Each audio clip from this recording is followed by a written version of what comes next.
Hello there. Are you sure you're in the right place? See the name on the door? This podcast is Spine Chillers and Serial Killers.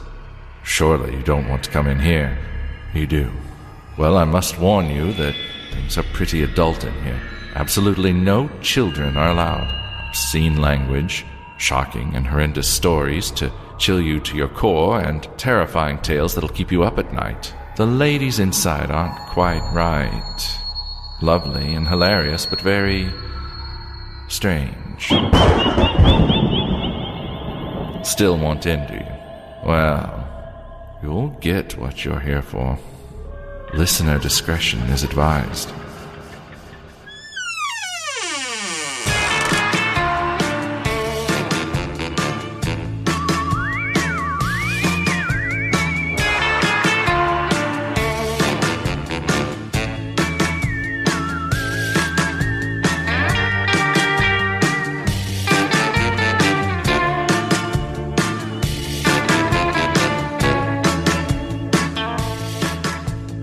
Hello and welcome to this week's Spine Chillers and Serial Killers. I'm Tash.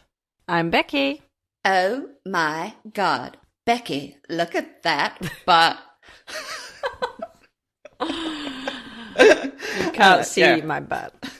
There's nothing to write home about there. You did recognise that though, right? I wonder what you were doing at first, I must admit. I was like, what the hell is she doing? I've been jamming out to Mix-a-Lot, so I had that in my head. Can't picture you doing that. Yeah, I was. I like big butts and I cannot lie. I was saying to Ben, oh my God, Becky. And he's like, what's that from? I'm like, I like big butts and I cannot lie. And he's like, oh, okay. So we put it on. And then Maddie was like, oh, Mum, did you write that song? Did you invent that song? Is that about your friend Becky? You were like, Yes, I am indeed Sir Mix-a-Lot. It is me. It is me. Hello. I don't know how old I was when that song came out, so. I don't even know when it came out. I don't know. I thought it was the 80s. Maybe not that old. No. I have no idea. A few things before we get on to Tash. Yep. Carabeth. You know, I was talking about whistling at night at my dogs and hearing over the hill somebody like mimic my whistle. Carabeth said, actually, there is a legend that says you're not supposed to whistle at night because you are calling a skinwalker towards you. And I was like, oh, okay, there's me not whistling ever again. But she made me laugh because she then added, sometimes I still do, though. As if she, I don't know. I was like, you badass Carabeth. So, just fuck it. Sometimes I'm going to whistle. She's like, if I think about it too much, though, I make another noise, like maybe a click. Oh, and your voice went all weird as you tried to explain that. So I reckon that the mimic is trying to interfere with your... Fuck off. But he's telling us that. Did you hear that too, Tash? I did. It went... so like that when you were speaking. That's just my voice. That's just how I sound. That's what a mimic would say. Am I even me? You don't know. I don't know. To be fair, your story last week is the one that stuck with me for the longest time, because I kept thinking about it every single day since. Did it keep you up a little bit? A little bit. Do you know, last week I was saying that my Furby said something really sinister, and Tash was like, I don't believe that. She was so like, that's a load of shit. Well, I don't think I was that aggressive about it. No, but you didn't want to believe it. You were like, I can't believe that. I can't have that in my life right now. Stop it. Yes, that was more my reaction, I think.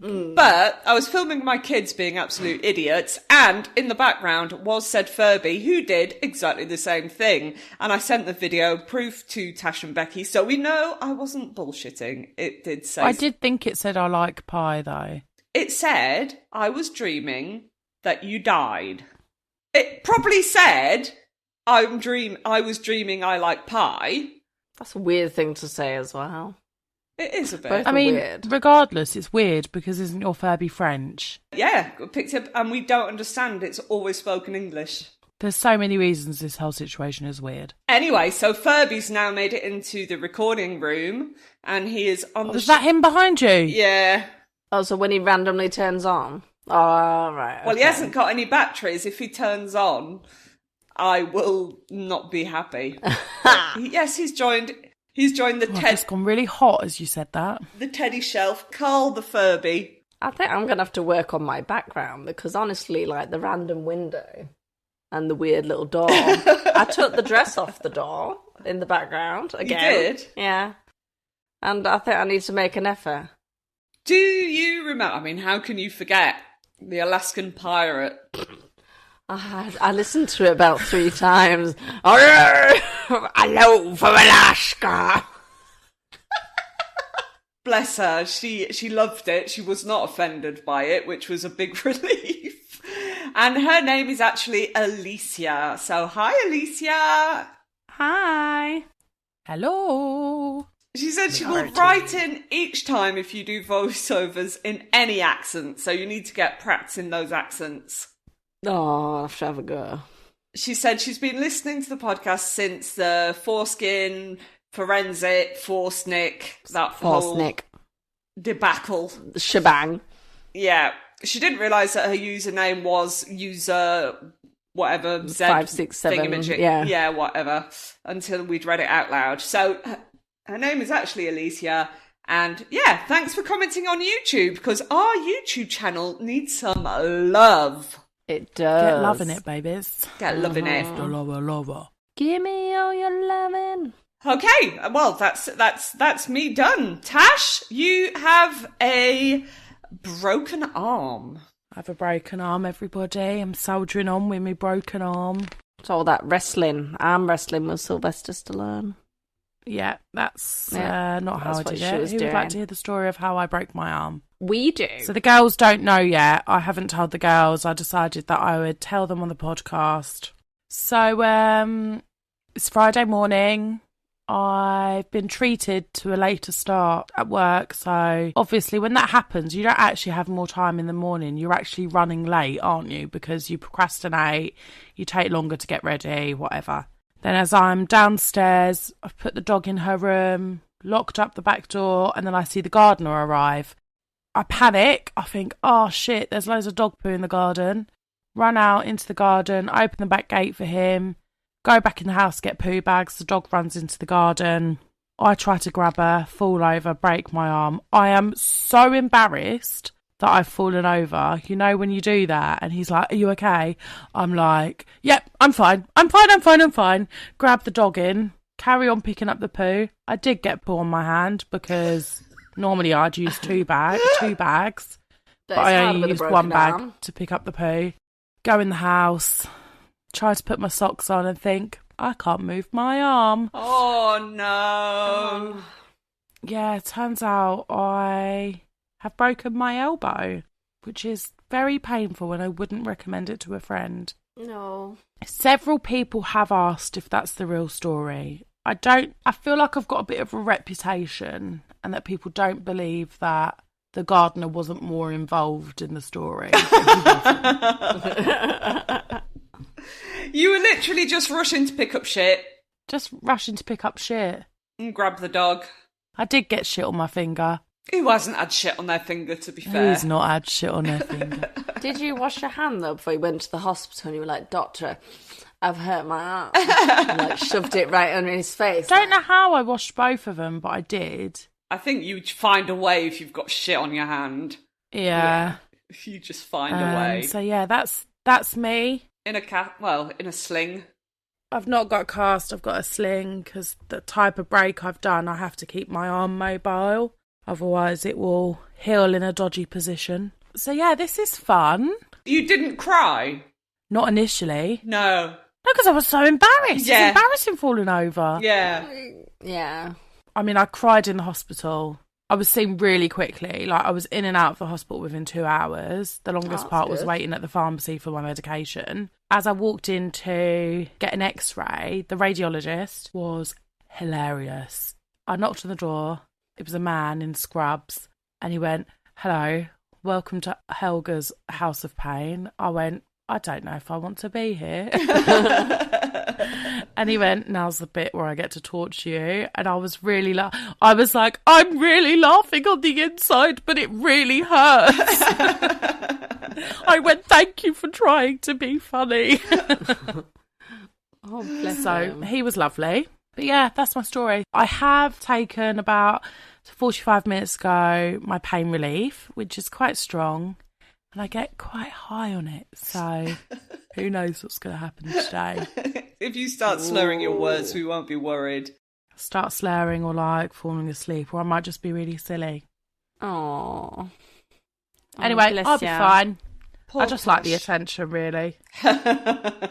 You deserve Things a bit you of do attention. for attention. I know. Yeah. Anyway, who wants It's Gross by Tasha, or whatever the name of the segment is? Yes. Me, hang on. Me. Me! No. This is so gross. Oh.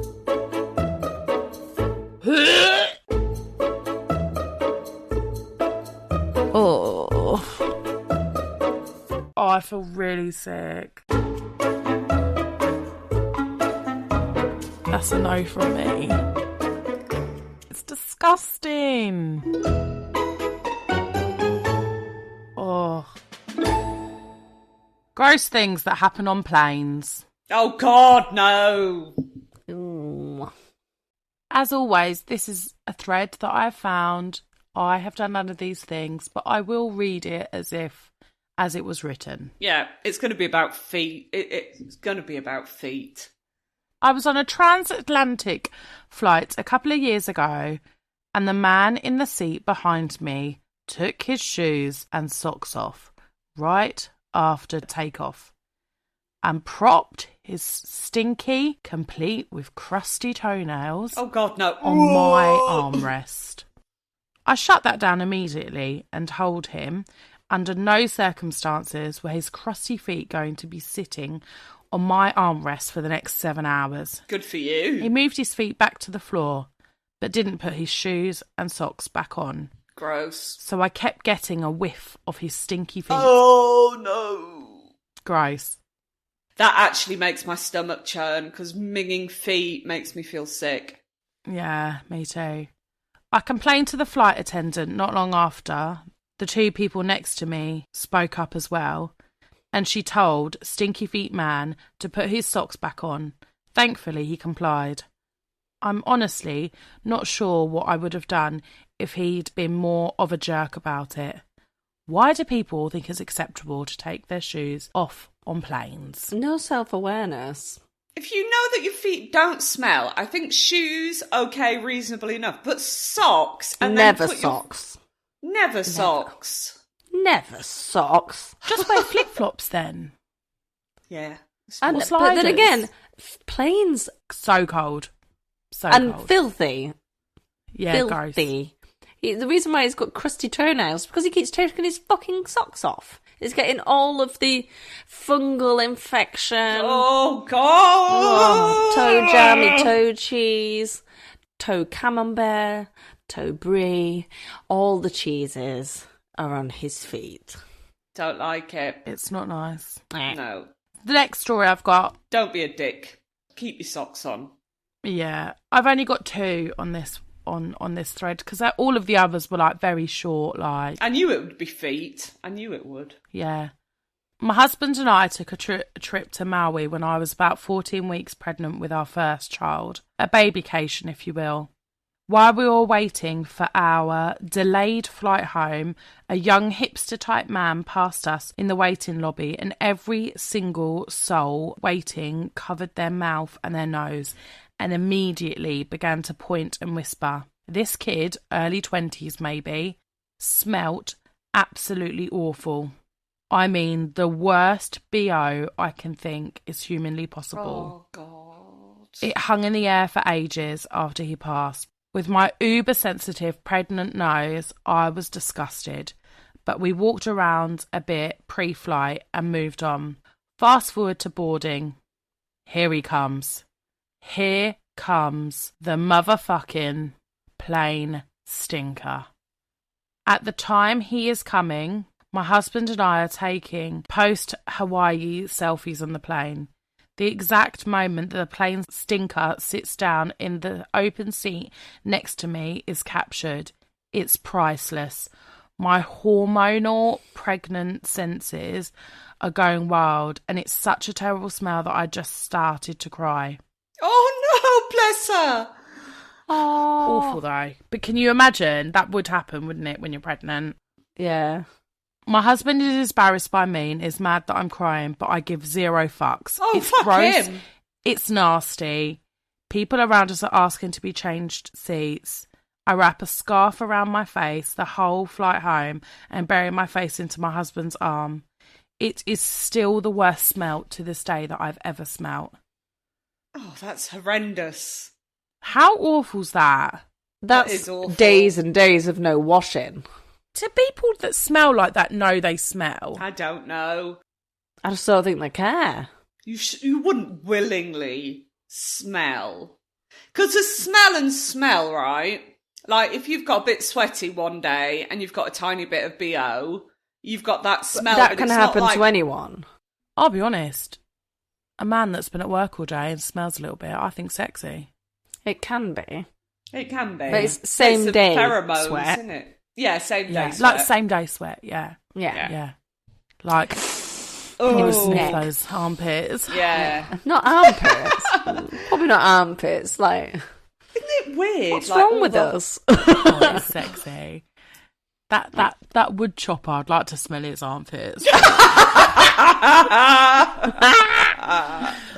Have you seen the girl that does the wood chopping? She's quite hot we've too. talked about this before. Have we? Yeah. Anyway. Anyway, this is a serious podcast about serious matters. Let's get down to stories. Okay. And it's me to start this week. I think so.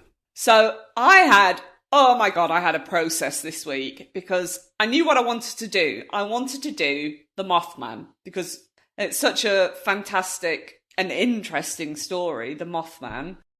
And a deep dive, isn't it? It is, yeah. And I was like, right, I'm going to attack it. We're going to do this. But then I get to a point in the Mothman and it talks about something else that's not the Mothman. And I'm like, that is also a very interesting subject. And if people don't know what that is, it doesn't make it as creepy in the actual The Mothman story. So you're not getting the Mothman this week. This week you're getting Men in Black. Because they make an appearance. Here come the Men in Black. I knew there was absolutely Defenders. no way you weren't going to sing that. Na, na, na, na, na, na. Yeah, but that's going to be in my head now. I had it in my head earlier in the week. That's so weird. Last week I had it in my head. Thoughts. I think we are. We've got this little telepathic link going on. I was cooking and I was going, here comes. I know why. It's because it's on an advert for French insurance. You know, La Maf? Yeah. It goes, no, c'est la Maf, or something like that. Oh, okay. So that must be why. I reckon that's why. We're not that linked then, I suppose. Oh, Sorry. no, that's just ruined it. Ruined everything. Yeah. Cut it out. Shitty advert. Just shit. You don't know me at all. You don't know me. So, when you hear Men in Black, I'm sure your mind jumps to Will Smith and Tommy Lee Jones protecting the world from an alien threat. And it did. You just proved that it did. But the truth about the Men in Black is a lot more sinister and menacing. Generally speaking, they are all dressed the same in a black suit and a fedora hat, although there are some differences in attire occasionally. They have light olive skin, very neutral and expressionless facial features. They speak in a monotone, almost robotic way, and the way they move seems quite off. A bit like our horrendous friends from last episode, the Mimics. These guys seem to be pretending really hard to look human, but not quite managing it. A waitress was serving a table of 3 of these odd men in black and said they looked very confused about using a knife and fork, and once they managed to get the food in their mouths, they just swallowed it without chewing. They've obviously been watching me eat. Well. They tend to turn up at people's houses after they've witnessed a UFO or other strange paranormal activity, but mainly anything that appears to be extraterrestrial. During the encounters, the witness will be told that under no uncertain terms should they talk about what they saw. The idea that something bad will happen if they do is very strongly hinted at. The men in black are often in groups of 3 or more and drive around in black Cadillacs.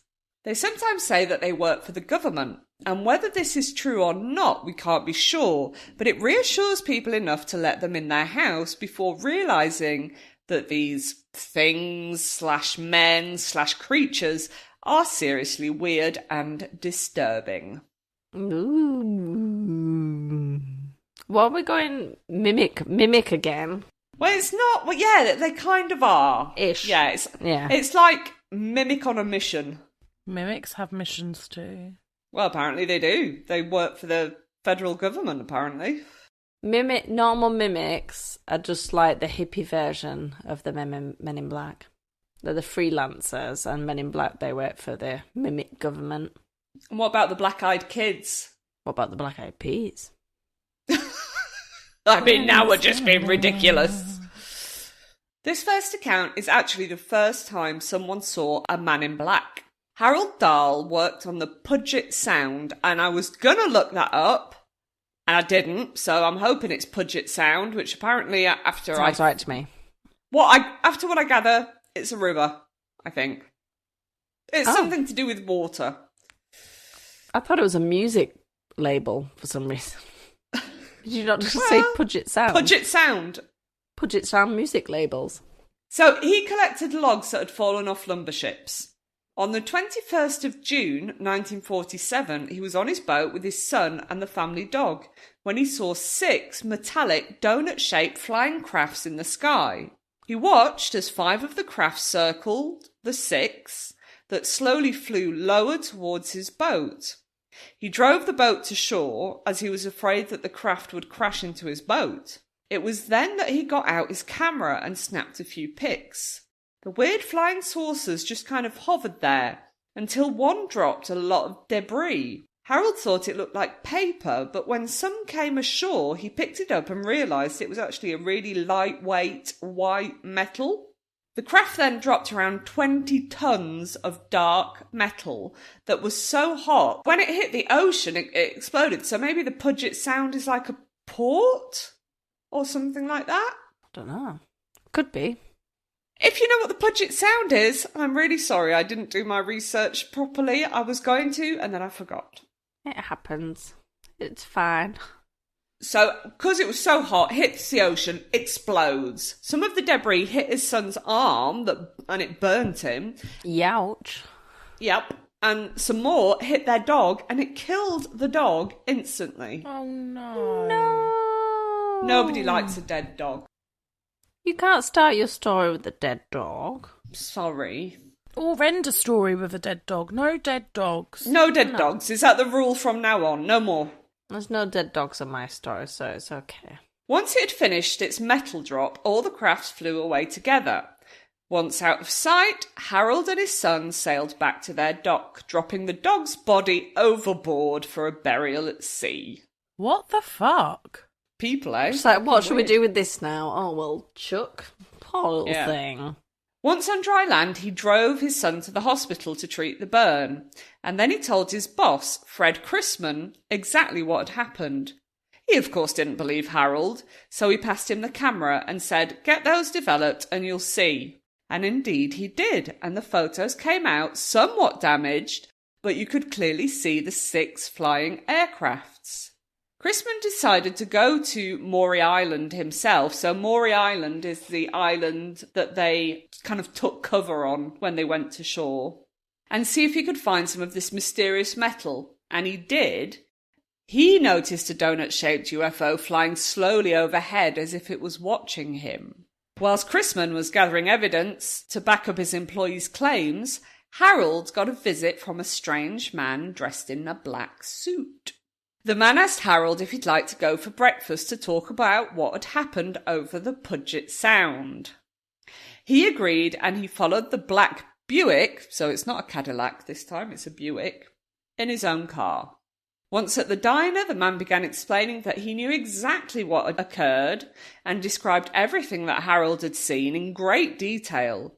He then said, "Bad things will happen to you and your family if you talk about this to anyone." Sounds like a threat. Just a little bit. Not heeding this warning, Harold and Fred sent off a box of the metal fragments and a written account of what had happened to a publisher, who in turn sent it off to a ufologist called Kenneth Arnold. Around this time, Harold's son went missing. He was eventually found waiting tables in Montana, but bizarrely had absolutely no recollection of how he'd got there. I mean, that's weird. Like, once he's tracked down, he's like, I actually have no idea why I'm here or why I'm doing this. That's weird. Almost as if they'd got out a little cylinder silver thing and flashed his eyes. him, yeah. Will Smith. Slappy. I bet he wished that he'd had that at that point. Yes. Oh, everyone can just forget Everybody about that. just look at this and ding, there we go. I didn't look do at that. this, look here. The story eventually reached the Air Force, who sent 2 officers to come and investigate. After all, this could be a threat for national security. The officers thought there might be something to the event and took some of the metal fragments away with them. Sadly, they never arrived at their destination as their plane crashed and both men were killed. Oh. What? The FBI then got interested and This is began wild. investigating the crash. They established that it was an accident, that one of the engines had caught fire, causing one of the wings to break off and the plane to spin and crash. People around the area of the crash said they'd heard the plane getting shot down. Oh. Who to believe? The FBI basically forced Harold and Fred to confess to all of this just being a hoax by saying if they didn't, they would press charges for fraud that caused the death of 2 officers. The men admitted it was all a lie, and that was the end of the Maury Island incident. Just as a man in black had warned, bad things did indeed happen. In 1950, however, Fred gave an interview to Fate magazine stating that the story had happened just like they had originally said, but that they'd been forced to say it was all a hoax. Well, yeah, if you kind of been threatened by the FBI and all this, you'd kind of be like, yeah, it was a hoax. Let's just make all this go away. Absolutely. So, yeah, that was all very strange. Also, what are they dumping into the ocean that's like red hot and 20 tons of it? It's a bit of a And worry. killing dogs. Well, yeah, killing dogs. Yeah. Bit of a worry. Well, what aren't they dumping into the ocean? I mean, yes, probably. It's probably nothing worse than what we're already dumping, so. Now on to the next very uncomfortable MIB encounter. That's what they call, that's the, you know, when you're in the know and you know what Men in Black are, it's MIB. Like, that's what was on the DVD. Oh, well, there you go. They knew what they were talking about. That's because they were in the know. So this happened in Maine in 1976 to a Dr. Herbert Hopkins. So Dr. Hopkins was a renowned allergist and had done years of research on finding treatments for multiple sclerosis. Recently, however, he had started using hypnosis and found it fascinating. He was working UFO teleportation, consulting with people who said to have been abducted. His research was keeping him up at night, as the more people he spoke to under hypnosis, the more difficult he was finding it to debunk. On September 11th, he received a phone call from a man who claimed to be the vice president of the New Jersey UFO Research Organization. Someone's got to do it. Now, exactly, and this guy was doing it. He was vice president. He said he didn't even get the top job. It was just vice. Yeah. He said he was ringing from a phone booth and would love to come and talk with Dr. Hopkins. It's a weird thing to specify. I'm ringing from a phone booth. I haven't got much money, I better be quick. I think he was implying that he wasn't that far away. All right, okay. So Dr. Hopkins was intrigued and excited to talk about his findings with a fellow enthusiast, so he agreed. He tells the man his address and goes to switch the porch light on so the man will know which house it is. And as the doctor turns the light on, he sees that the man is already right in front of his house. This is really weird because the nearest phone booth is several blocks away. And of course he couldn't have used a mobile phone as it didn't exist yet. So that should have been his first red flag. And yet, he opened the door and let the man inside. Dr. Hopkins' dog began barking incessantly at the man and didn't stop until he left. This was odd, as usually his dog was extremely well behaved and friendly. The stranger was immaculately dressed in a black suit, white shirt, black tie and a black fedora that he took off inside the house, which is when the doctor realised that this man had no hair. And I don't mean bald, I mean no hair at all. No eyelashes, no eyebrows, nothing. He could have alopecia. He absolutely could have alopecia. His skin was also extremely pale, except for his lips that were bright red as if he had applied lipstick. Ooh. I don't know, it's a bit like a mime. You know what I mean? Yeah, it's not painting a pretty picture. His ears were tiny, as was his nose, and neither seemed to be in the right place on his face, either just a little too high or just a little too low. So, like, they were just off. Just off, yeah. Yeah. That along with no eyebrows and everything, it kind of makes you look a bit, odd. All in all, this man looked very odd. They sat in the lounge in opposite chairs. The discussion was very strange. This guy seemed to know details about the doctor's work that only people involved would know. And every time Dr. Hopkins answered one of his questions, he replied with the exact same sentence. Yes, that is how I understand it. At one point, the man wiped his lips, smudging lipstick across his face and revealing that, in fact, he had no lips at all. Herbert Hopkins was now extremely uneasy and wanted this person to go away, which I think we can all agree. Yeah, there was mounting red flags here. You shouldn't have let him in. First rule of a horror film. No. The man then pointed at the doctor's pocket, saying, "You have 2 coins in there," which was true. He asked the doctor to remove one and hold it in his hand. The doctor obliged. I think at this point he would have been too scared to refuse. "Watch the coin," demanded the man. As the doctor looked at the coin, it began spinning, and then it became fuzzy, and it changed colour, and then it vanished entirely. The stranger said that that coin will never be seen again in this plane of existence. He then asked Hopkins if he knew of Barney Hill. Do you remember Barney Hill from the Barney and Betty Hill abduction? It's a very, I think it was one of our first episodes. And I think Tom was on that episode with us. And you joked about how alien technology could make silent vibrators because they made silent aircraft. Oh, did I? Why would I say that? Yes, you did. No, lies. Betty and Barney Hill. Wasn't it him? Very, very famous. Wasn't it him that was abducted though first? Or was it her? They were both taken at the same time. I think I vaguely remember.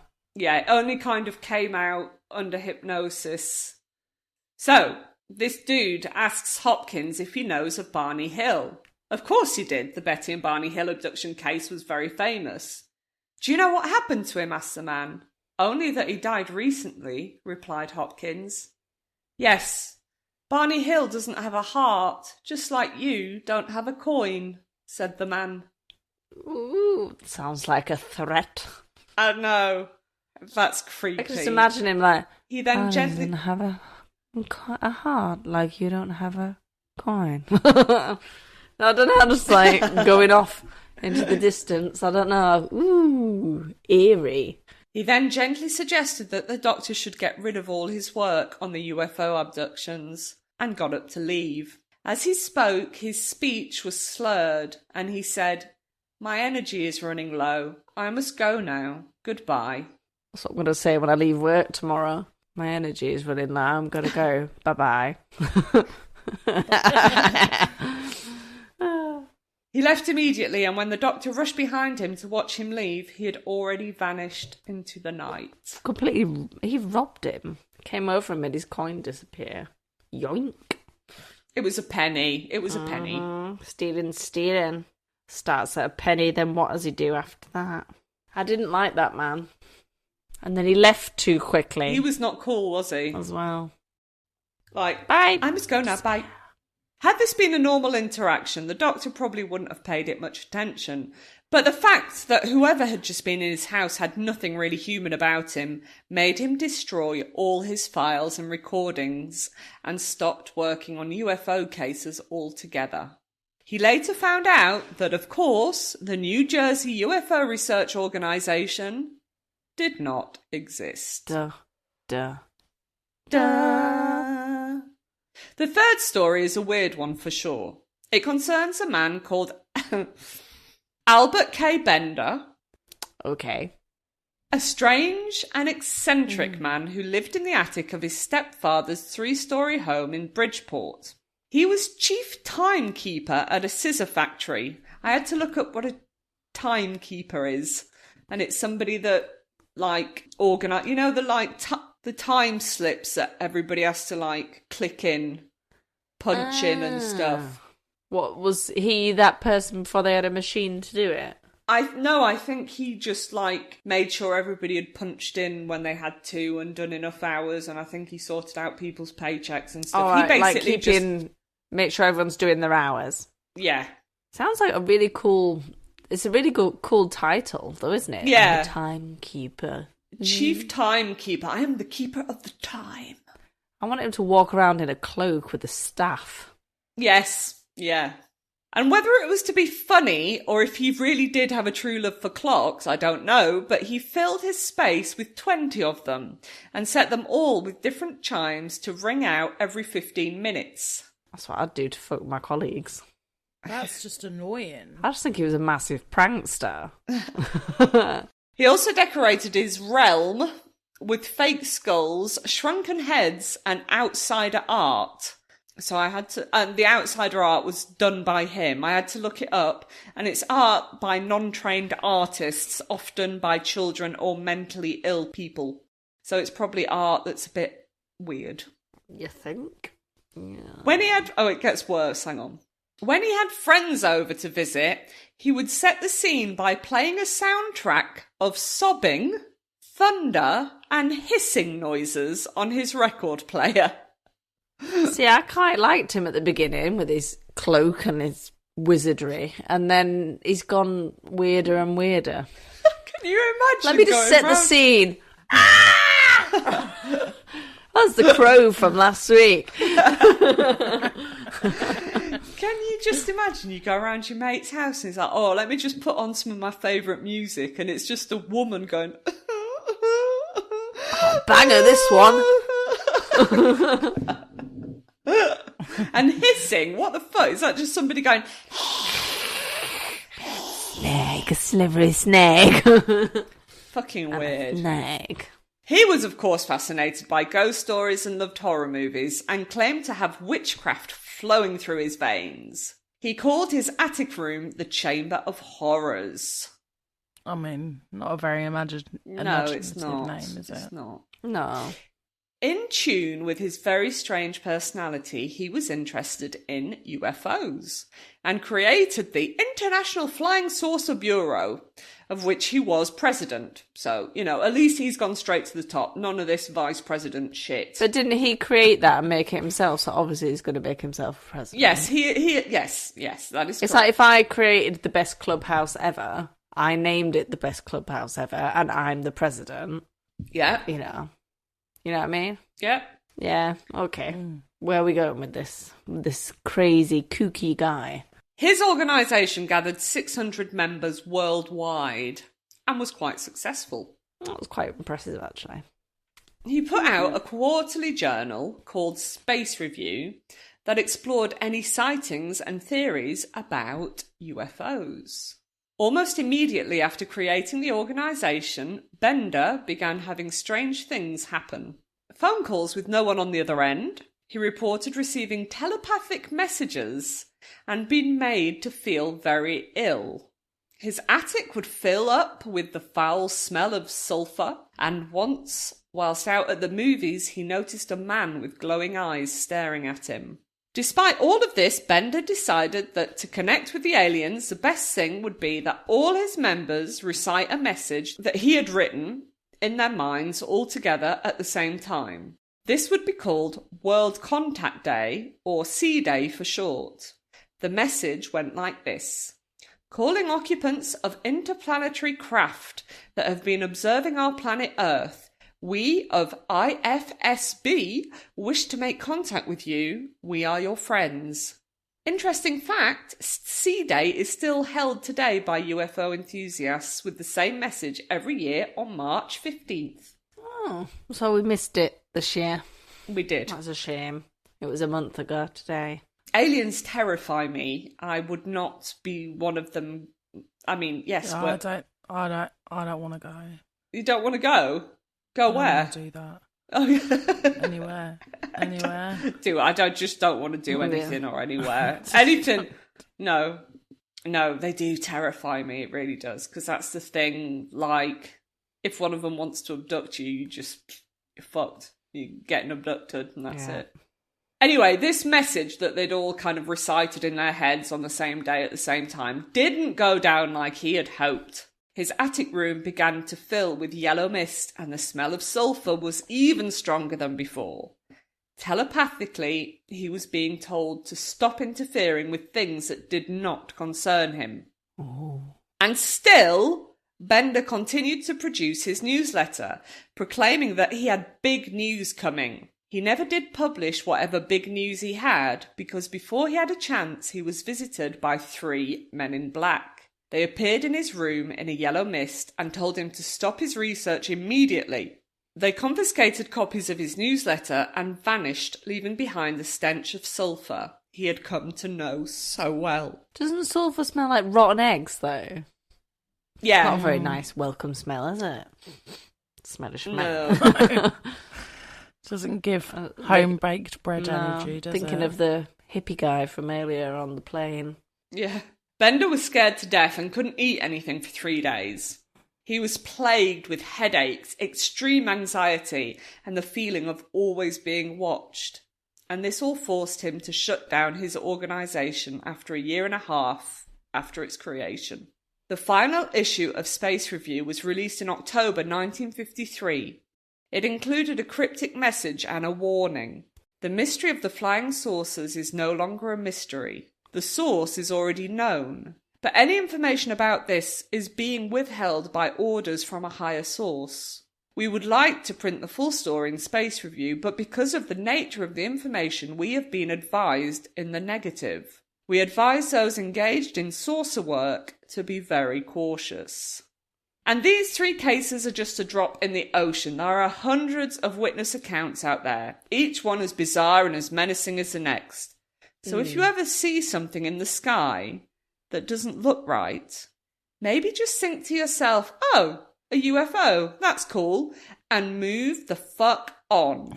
Because I, for one, definitely do not want to have a Men in Black encounter. No. And there you go. The Men in Black. Here go the Men in Black. Have you ever seen a UFO, either of you? I don't think so. Don't think so. And I'm not going to talk about That's it boring. if I do. Good point. Anyway, there you go. I'm done. So the next recording, we will learn all about the Mothman. It's a fantastic story. Tragic, but it's very, very interesting.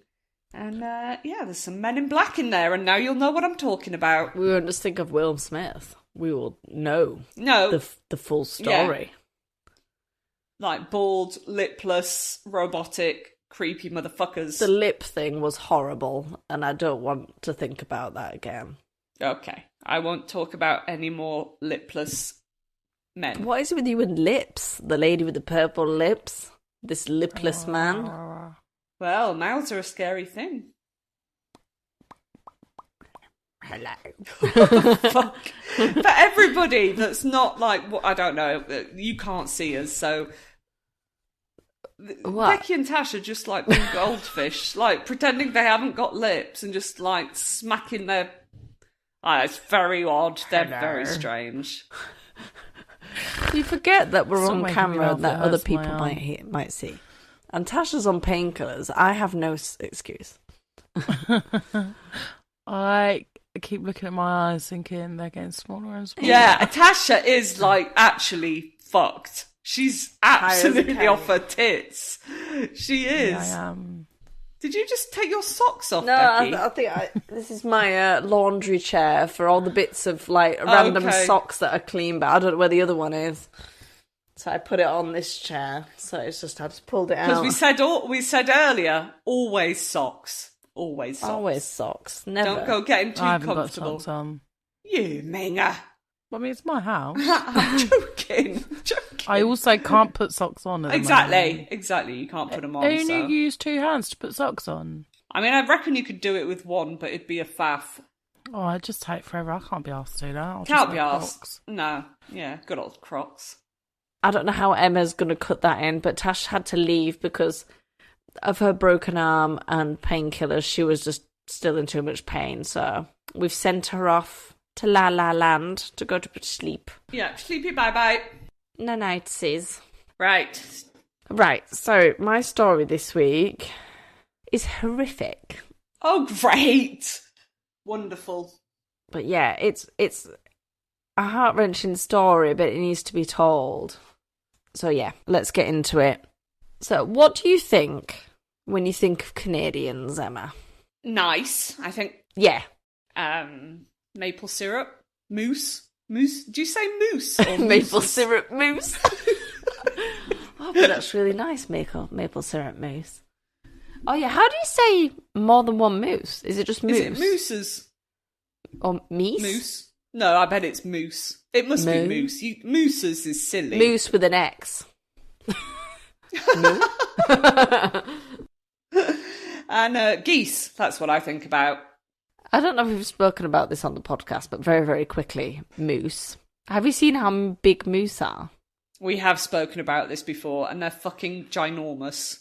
And the dimension that they can dive down up to 9 feet underwater. I didn't know that. Are they swimming with the capybaras? I think you might have said that. I think we've done this before. I think we've definitely spoken about this before. I don't think I Either compared that or a moose with massive deja vu. It must be deja vu. But yes, Yeah. I know they're impressively big. Because I thought they were just like deer size, but they're not. They're more like elephant size. XXL deer on steroids. Yeah. Massive. Wouldn't want to fuck with a moose. No. But when you think of Canadians, you think nice people. Happy, would do anything for you. So they're like the world's sweethearts of the Canadians. Yeah.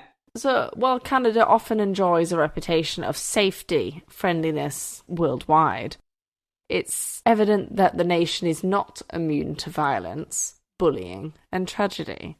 Is it about This bullying? got me to I reflect. hate bullies. Yeah, on the case of Reena Virk. She was born on the 10th of March 1983 to Suman and Manjeet Virk, immigrants from India who settled in Canada. Reena was the eldest of 3 children. She spent her formative years in View Royal, a community near Greater Victoria, with over 11,000 residents. Unlike many other Indian families in Canada who follow Hinduism or Sikhism, Reena's parents actually became Jehovah's Witnesses when she was young, which for Indians living in Canada made them, quote, a minority within a minority. I was going to say, yeah. Yeah. So growing up in a household adhering to strict Jehovah's Witness principles meant that Reena faced very strict rules at home, including obviously no smoking, swearing, celebrating holidays or birthdays, which is sad as fuck.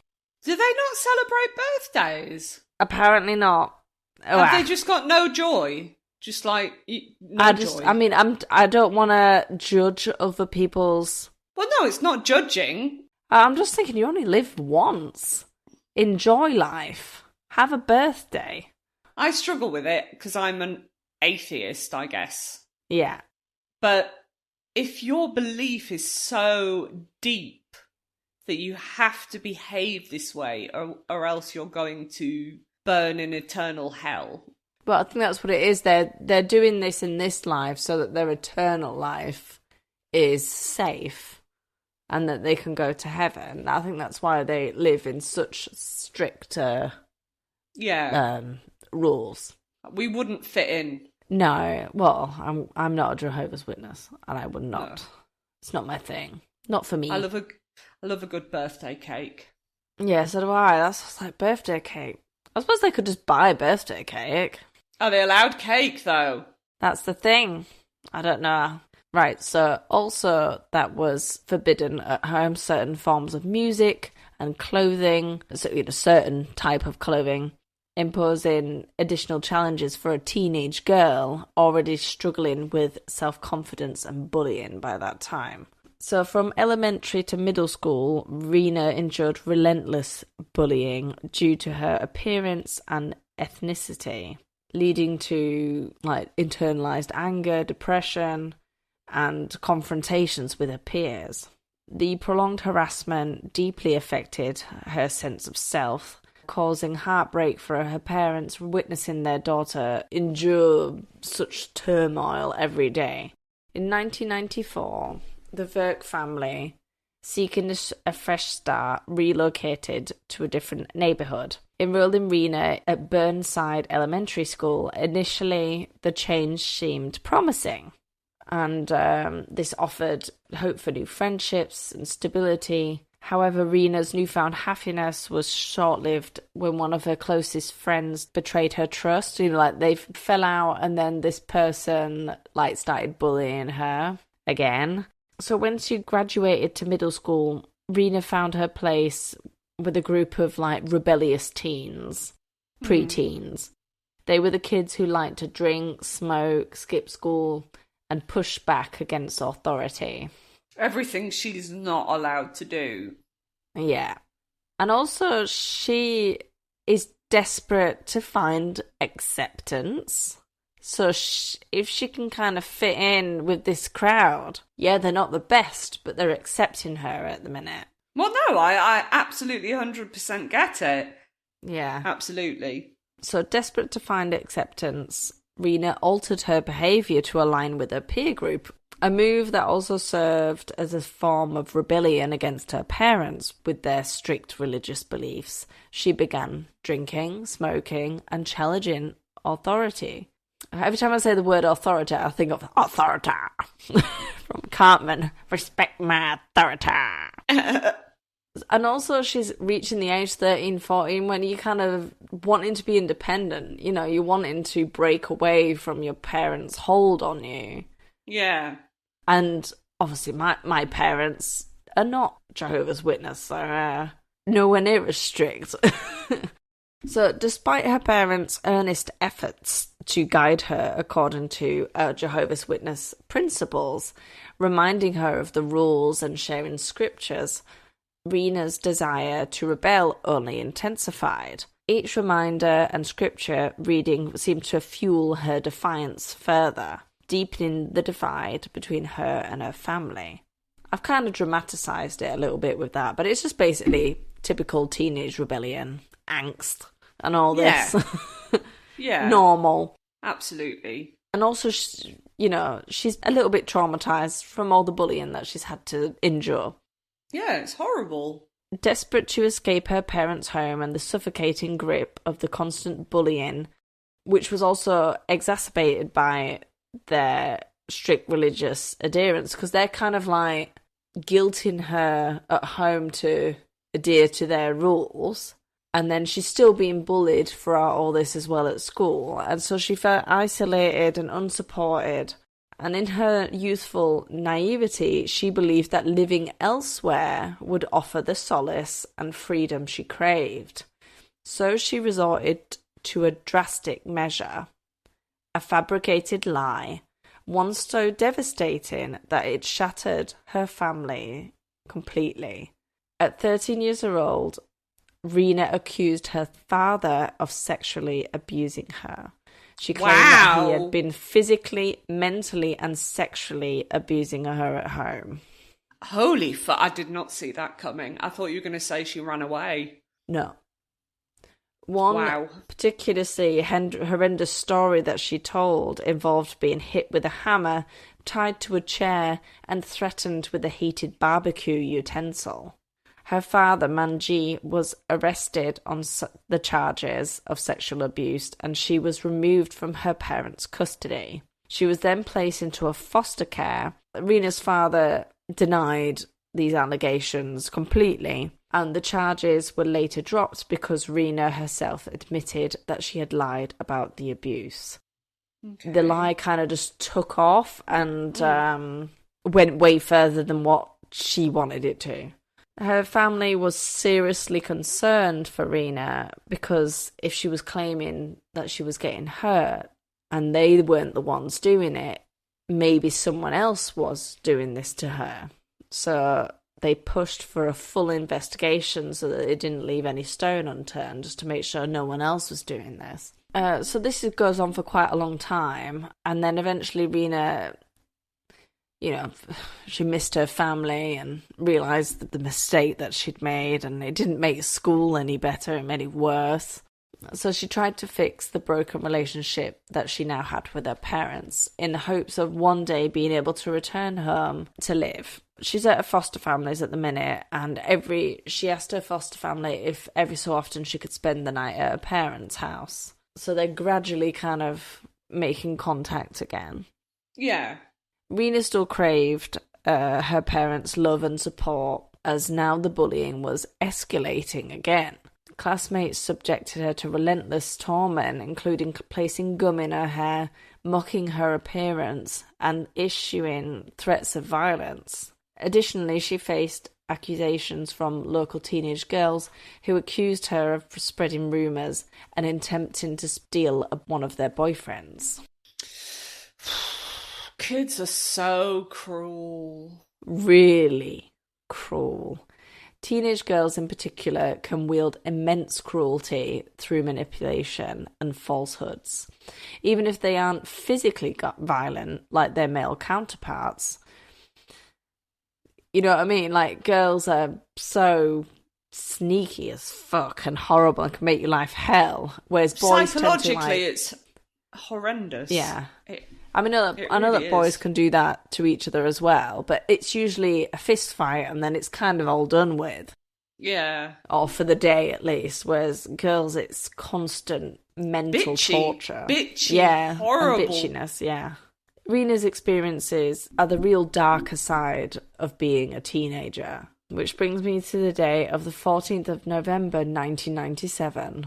Reena found herself at her family's home. She was visiting for the day and she was going to sleep over. So she was going to spend the day with their loved ones. However, a phone call changed her plans as she was invited to a social gathering, a rare occurrence for her. So eager to seize the opportunity to belong, Reena joined the festivities in a field behind the high school, where a sizable group of 50 to 60 teenagers had gathered, indulging in typical teenage drinking, smoking, and just having fun. Amidst the crowd, Reena saw acceptance and companionship. Despite only knowing a few of the attendees, however, the evening took a dark turn when the police turned up to, make everyone disperse following a noise complaint. The large group broke up into smaller groups, and some of them relocated to Craigflower Bridge. And this is where everything would come to a head. Suddenly, a group of 7 teenage girls and 1 teenage boy formed a ring around Reena, screaming at her about alleged rumours, calling her horrible names. According to one of the girls, Reena had recently stolen her notebook, which had the phone numbers of several boys in the area, and then she said that apparently Reena had called these boys up and told them lies about the girl, saying that her eyebrows were fake, she was ugly, and had AIDS. So, yeah, apparently Reena did that, which is a load of poo. But even if it was, why would a boy care if someone, random girl, rang them up and say, hey, she's got fake eyebrows and she's ugly and she has, like, totally has AIDS? She's totally got the AIDS. Yeah, she's definitely got AIDS. So this girl was furious when she found out that Reena had done this. Which she hadn't. So that's when she hatched a plan to, like, confront Reena at this get-together. That's when one of the girls, Nicole Cook, stepped forward and put her cigarette out in the middle of Reena's forehead. Ow. And then they pushed her to the ground and began to punch and kick her. Fuckers. Once the fight broke out, many of the teens gathering decided to leave, not wanting to get involved with any of the trouble, whereas others ran closer to see what was going on, and so that they could watch the attack. Yet nobody stepped in to help Reena or try and put a stop to it. Where are all her, like, baddie friends? I don't know if throughout this she never really seemed to have proper friends. They were always kind of her friends, yet bullying her, and then ish her friends. And I'm not sure, she didn't know a lot of people there. And then when they all kind of split up, I don't know if they all, if any of her friends were there. Okay. It doesn't really go into it when I was looking for it. But nobody's helping this poor girl. No one's helping. Everyone's an observer. Which is absolutely shocking. Jesus Christ. Reena was crying out, saying that she was sorry, but the attacks continued. She laid on the ground, bloody and battered, but eventually she was allowed to get up and she tried to get away. She was limping away across the bridge, going in the direction towards her home, where she could get help. But two of the teenagers, 15-year-old Kelly Ellard and 16-year-old Warren Glowatsky, they weren't going to let her get away so easy. So they followed her. Before she could escape, they grabbed her again. They pushed her down the embankment and then smashed her face against the floor, picked her up and smashed her head against the tree. They dragged her towards the water under the bridge, beat her even more, and then held her head underwater until she stopped moving. Reena was gone. They killed her? They killed her. They drowned her in the river under the bridge. Jesus Christ, man. For nothing. That was just two of them. Yeah. That was two of them on their own. A lot of the crowd just saw her get up and walk away. They didn't see her get grabbed again. That's when a pact was made between the 7 teenage girls and the one boy that was there. No one was to talk about what had happened that night, as they all could be implicated in her death. Meanwhile, at home, Reena's parents worried about their daughter not coming home, and they called the police. Because of the situation, the police were a little bit reluctant to believe that she had disappeared. They didn't take it seriously because she was a 14-year-old girl who had a history of rebellion and troubling behaviour. The police believed that it was very likely that she had run away. Thankfully, teenagers talk. And the horrific secret that they had tried so desperately to keep quiet, rumours started going around the school, people started talking more and more, until eventually the police found out and quickly learned about the fight that had broken out and the gathering around the bridge. And also, there was a shit ton of witnesses, so even if those group of teenagers kept quiet, everyone else was there. Oh yeah, it was only a matter of time. There was no way that was not coming out. And even between the 6 of it, or 7 of them, no way would say something. Absolutely. So eventually the rumours got back to 2 Russian sisters who happened to live at the same foster home as Reena did.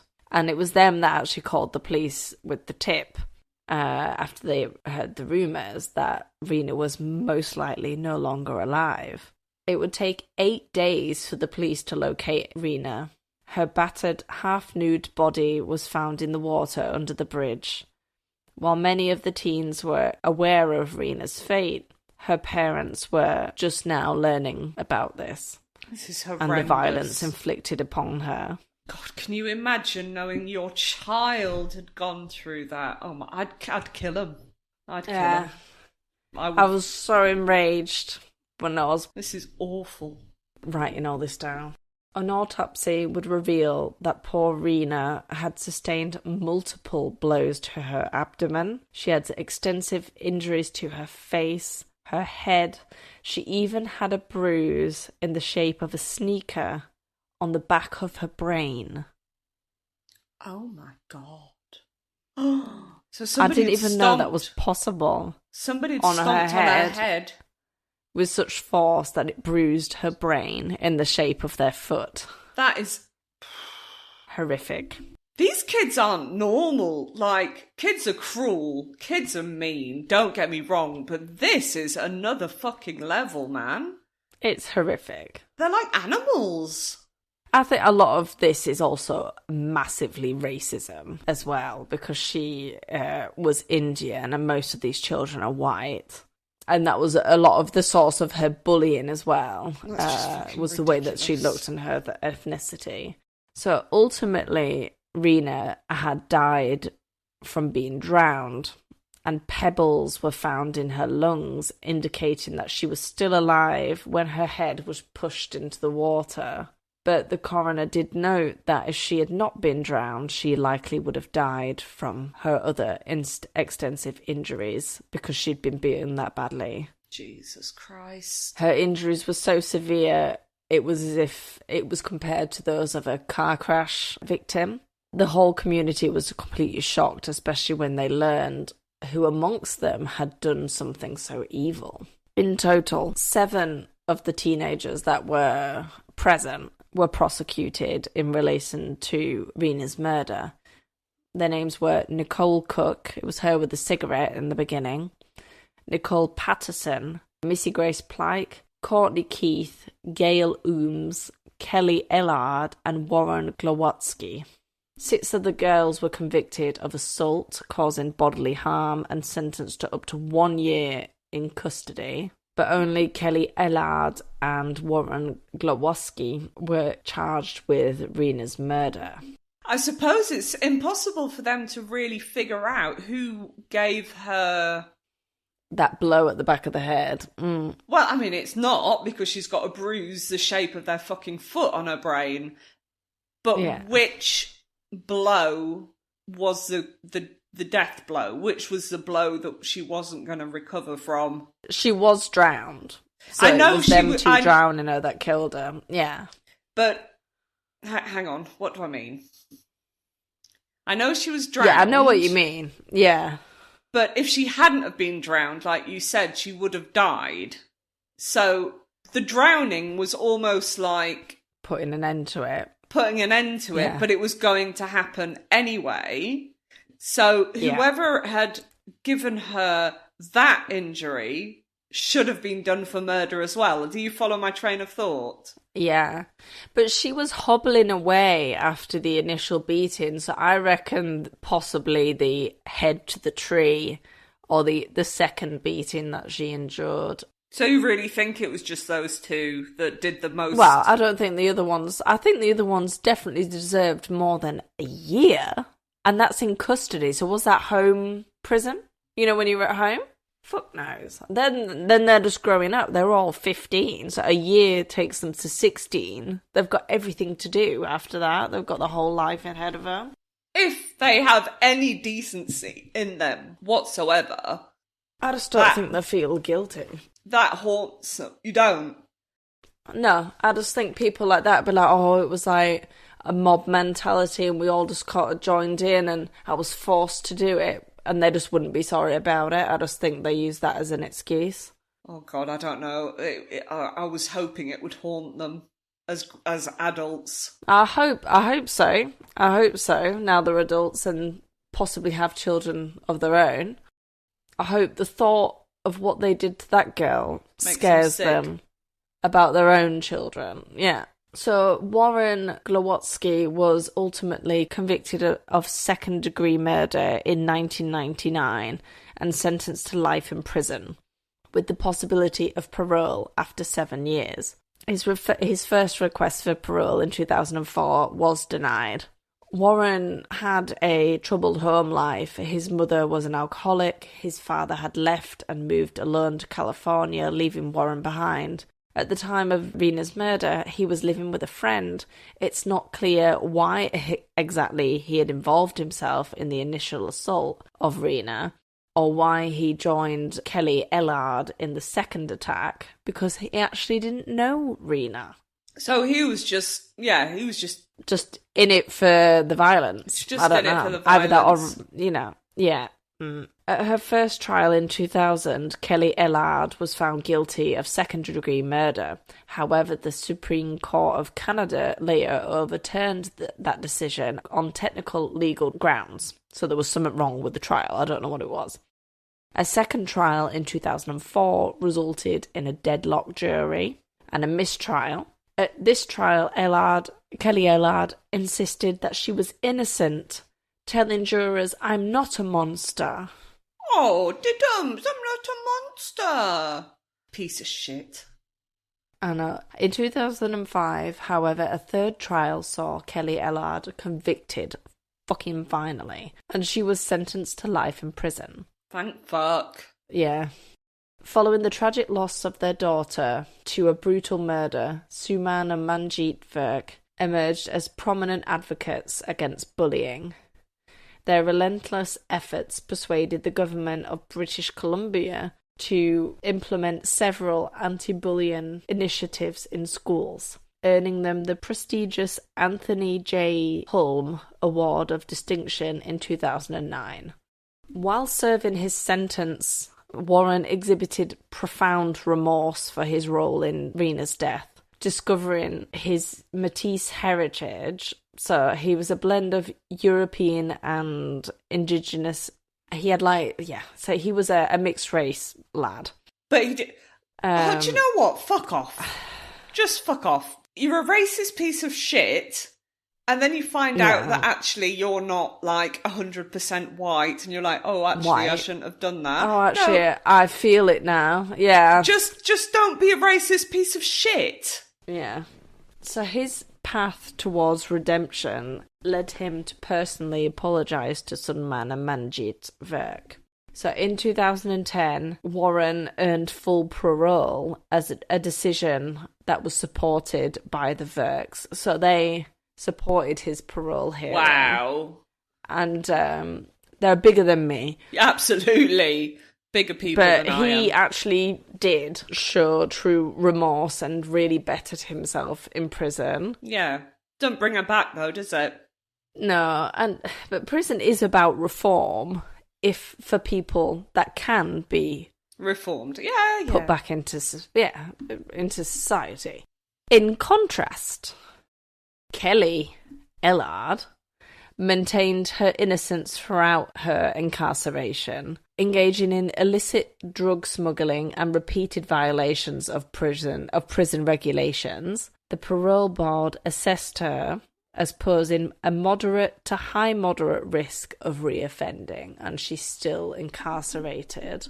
Yeah, for some reason she managed to have children because she gets conjugal visit. Okay, but that annoyed me. But she's still in prison, but she does not. She's just a piece of shit. Should have shoved her down a toilet where she belongs. And she's not taking any responsibility for her role in the whole thing. And there is a dramatised, I think it's a film called Under the Bridge, which I couldn't bring myself to watch, which is about Reena's story and what happened. And I reckon that'll be a hard watch. Yeah, it sounds like. I mean, it was a hard listen. Yeah, listening to the story, I don't know if I'll want to watch it, but apparently it's very good. You know, I think it hits home hard. Yeah. Yeah, that's my story for this week, and it's so mean that it sounds like a film. You know what I mean? They killed her over a notebook. Yeah. That she didn't even take. True. They killed her over a lie. Even if she did, she's got bad eyebrows and has AIDS, which is obviously not real. She doesn't deserve to be beaten to death and drowned in a river. It's horrendous. The level of violence is shocking. And just the minute that she got into Canada, she just bullied the whole time by pieces of shit. When you said the whole community was shocked, I was like, were they though? Because kids aren't born racist, right? So it's a learned thought process. So their parents at some point, or some parents at least, have instilled that thought process into their children. So why are they shocked? You know, you've brought your kids up to be racist piece of shits, so... Yeah, try and bring your kids up so they don't beat people up and drown them in a river, please. Or make them the people that would actually say, no, stop, let's not beat up a girl. I can't believe nobody did that. I don't know why anyone didn't step in and be like, hey, what are you doing? Yeah. There's 7 of you, 1 of her. Girl or boy, anything. You know, it's just wrong. So that's my story for this week. Poor little love. Well, thanks, Becky. Yeah. Poor Reena. Yeah. Shall we let the people go? Yes. So, if you enjoyed today's episode, which we hope you did, could you please leave us a review or a 5-star rating? That would be much appreciated. You can follow us on Twitter and TikTok at SCSK_podcast. You can find us on YouTube and Facebook under Spine Chillers and Serial Killers. And you can email Becky at chillers.killers.pod@gmail.com. Yes, you can do that. Please, I mean, even if you don't follow anyone, but on any of the podcasts or anything, it really makes a difference to a little tiny one like us. Little tiny baby if one. You'd like to do it. It does indeed. Yes. All right then. Stay safe. Don't kill people. And keep it weird. Keep it weird. Bye.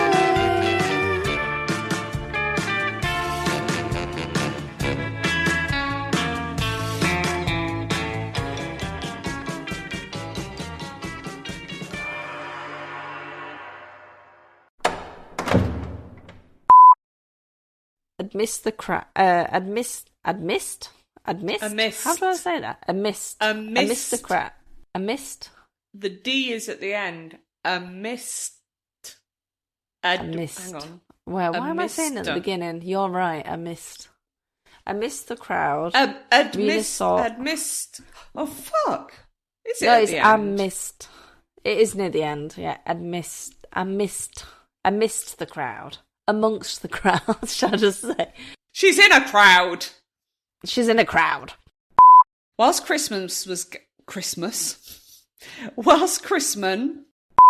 but when he was there, he noticed a donut-shaped UFO fly.